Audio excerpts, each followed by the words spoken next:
The story of the Titanic is etched in history as a grand tragedy of hubris and heroism, often focusing on the glittering first-class passengers or the musicians who played on. But one of the most astonishing tales of all belongs to an ordinary man whose quiet defiance of death remains, to this day, medically baffling. This is the story of Chief Baker Charles Joughin. On the night of April 14, 1912, Joughin was off duty in his cabin when he felt a strange, heavy vibration shudder through the ship. He wasn't drunk, as a later myth would suggest. He was simply a seasoned sailor who knew that sensation was deeply wrong. Going on deck, he saw the ice and understood the seriousness at once. Yet, where panic might have gripped another, a profound calm settled over him. His mind began working with a clear, practical focus. Without waiting for orders, he took charge of his domain. He roused his 13 bakers and gave them a peculiar instruction to gather every loaf of bread from the ship's kitchens and fill sacks with them. This was not for the lifeboats, but for the passengers who would be left stranded on the freezing decks, a small gesture of sustenance and comfort in the face of gathering doom. As his crew hauled the bread upstairs, Joughin attended to himself. In a stunning act of level-headedness, he returned to his cabin and drank not alcohol, but a large quantity of water. He was thinking strategically, knowing dehydration would be a silent killer in the hours to come. As chaos escalated, Joughin worked tirelessly on the boat deck, helping to load women and children into lifeboats, often tossing sacks of his bread down to them as they descended. Later, he would have a single drink of whiskey in his cabin, a sip that, witnessed in the panic, would spawn the enduring legend of the drunk baker. But his steadiness came from temperament, not liquor. After helping as many as he could, he found himself beside the final lifeboat, a collapsible craft being wrestled free. He helped push it into the black water, a deliberate act that sealed his fate to the dying ship. His response was to simply go back to his cabin, eat an apple, and put on his heavy baker's coat. Then came the final, surreal ascent.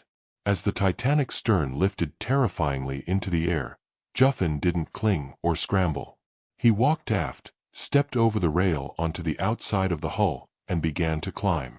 Using the starboard railing as a ladder, he scaled the side of the ship as it became a vertical cliff, until he was standing on the very tip of the stern, the last man on the last piece of the Titanic above the Atlantic.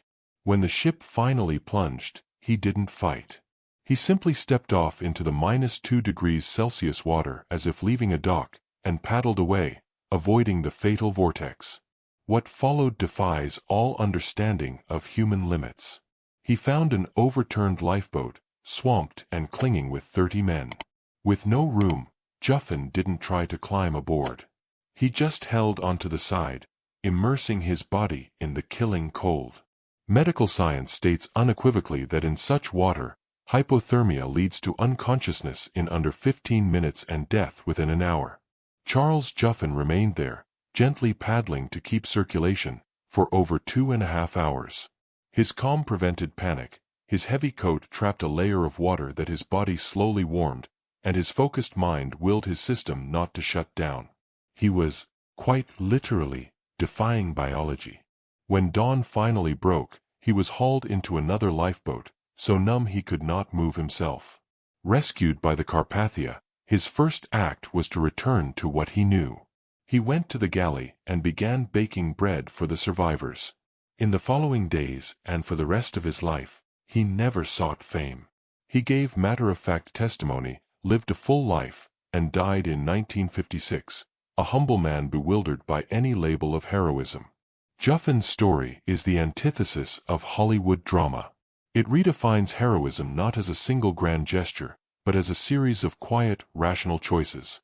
Fetch bread, drink water, help others, stay calm. It teaches that in the face of utter catastrophe, a composed mind is the most powerful survival tool we possess.